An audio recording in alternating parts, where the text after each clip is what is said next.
Assalamualaikum dan selamat sejahtera. Nama saya Muhammad Kazuran bin Kamal dari kumpulan 3.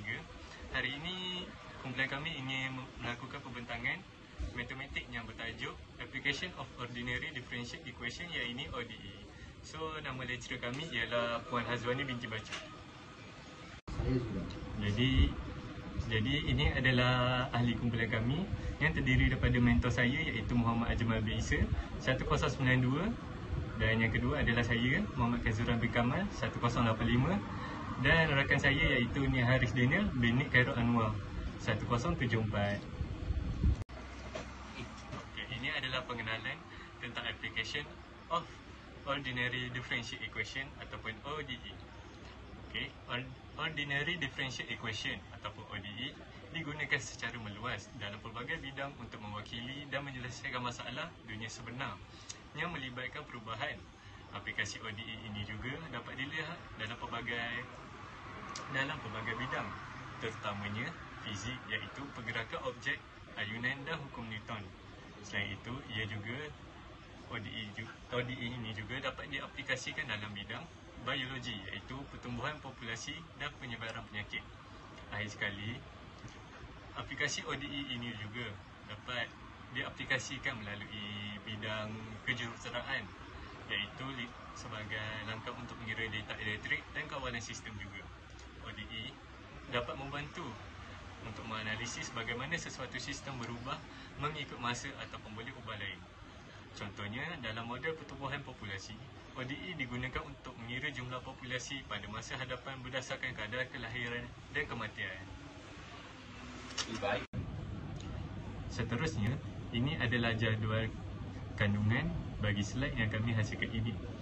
Jadi, pertama ialah pendahuluan, kedua ialah penyelesaian masalah, seterusnya ialah gambar permasalahan, keempat ialah perbincangan dan kesimpulan, akhir sekali ialah rujukan. Jadi, seterusnya saya akan menyerahkan pembentangan ini kepada mentor saya iaitu Muhammad Ajmal bin Isa. So saya akan menyambung pembentangan kita orang dengan part sesi soal jawab. Soalan kami adalah secawan kopi panas mempunyai suhu 90 darjah Celsius dan diletakkan di dalam bilik bersuhu 25 darjah Celsius. Selepas 10 minit, suhu kopi menjadi 70 darjah Celsius. Apa yang dia nak dalam soalan ni? Dia kata gunakan hukum penyejukan Newton untuk, first yang dia nak adalah cari nilai pemalar penyejuk K. Yang kedua adalah anggarkan suhu kopi selepas 20 minit. Maksudnya apa yang terjadi kepada suhu kopi tu selepas 20 minit. Baiklah. Untuk menyelesaikan masalah ni, kita orang guna mengikut hukum penyejukan Newton, yang mana rumusnya adalah dt per dt sama dengan negatif K dalam kurungan T tolak TA. T tu apa? Adalah temperature of the object at time T. Yang kedua adalah TA. TA adalah ambient room temperature. K adalah cooling constant positif. dt per dt adalah rate of temperature change over time. Ini adalah rumus yang kita orang akan guna untuk menyelesaikan masalah kita orang. Seterusnya, ni adalah gambar permasalahan kita orang, yang mana secawan kopi yang suhunya 90 darjah Celsius, selepas 10 minit dia tukar jadi 70 darjah Celsius. Berdasarkan hukum Newton ni, kita tahu bahawa kadar perubahan suhu suatu objek adalah berkadar terus dengan perbezaan antara suhu objek tersebut dan suhu persekitaran. Kita mula dengan pengiraan dia, yang mana kita menggunakan balik persamaan yang awal-awal kita dah tengok tadi, yang mana dt per dengan D T kecil sama dengan negatif K dalam kurungan T tolak TENV. Okay, TENV ni apa? TENV ni adalah suhu bilik. Okay, seterusnya kita nak amilkan dia. Kita nak buat proses pengamiran yang mana dua-dua belah kita kena amilkan. Okay. First, kita kena asingkan pemboleh ubah untuk kita memudahkan proses pengamiran yang kita nak buat. Okay. Lepas tu, kita dah amilkan, kita dapat bahawa kita dapat persamaan ln dalam kurungan T tolak TENV sama dengan negatif KT tambah C.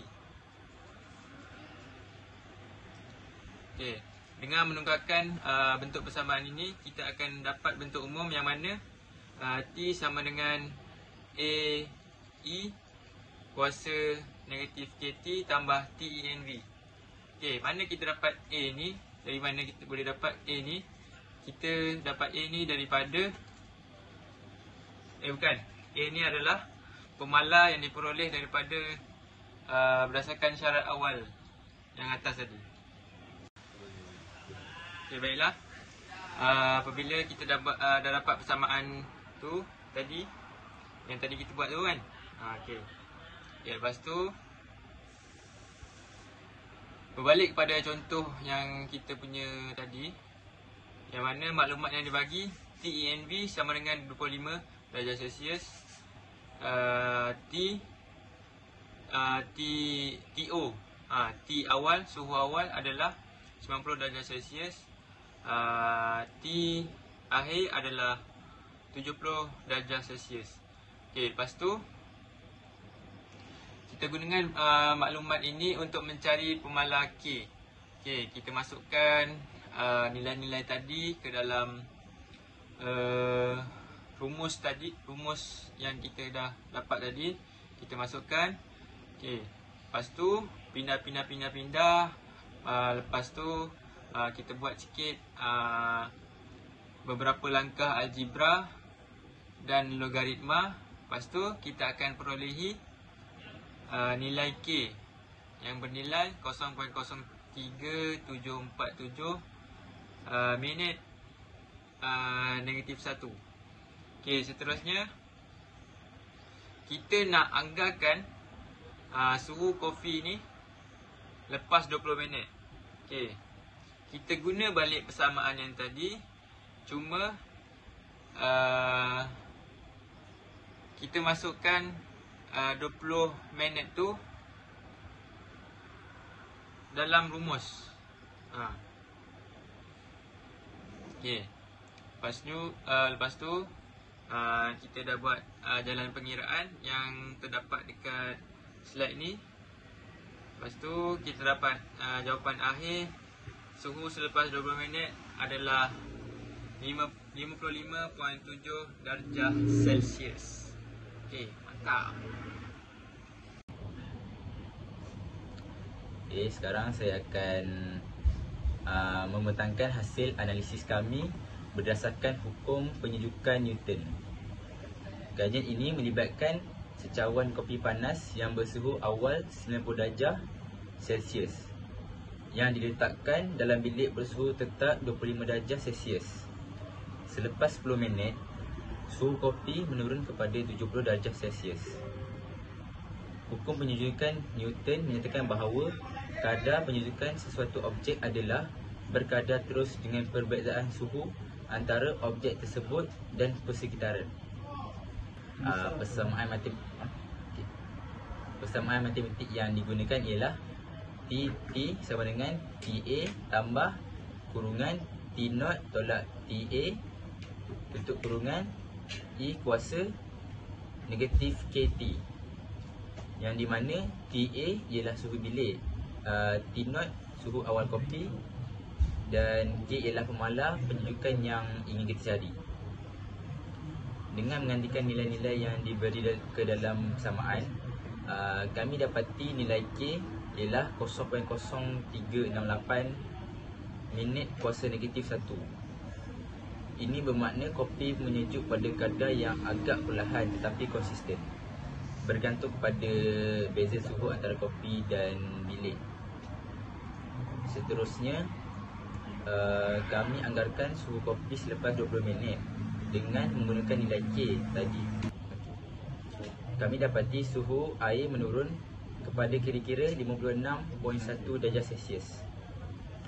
Ini menunjukkan bahawa penyejukan berlaku secara eksponen, di mana suhu akan terus menurun tetapi tidak akan mencapai suhu bilik sebenarnya dalam masa yang singkat. Daripada analisis yang kami lakukan ini, dapat disimpulkan bahawa model matematik seperti hukum menyejukan Newton sangat berguna dalam meramalkan tingkah laku haba dalam pelbagai situasi sebenar. Selain aplikasi dalam bidang makanan dan minuman, model ini juga penting dalam kejuruteraan, penyimpanan haba dan juga reka bentuk sistem penyejukan. Itu sahaja. Terima kasih. Untuk membuat kami punya penyelesaian masalah, kami ada 3 rujukan, iaitu yang pertama berkenaan dengan application of ODE, Ordinary Differentiate Equation. Yang kedua berkenaan dengan Newton Law Cooling. Yang ketiga berkenaan logarithm. Itu saja. Okay. Jadi itu adalah pengakhiran bagi pembentangan daripada guru kami. Sekian, terima kasih.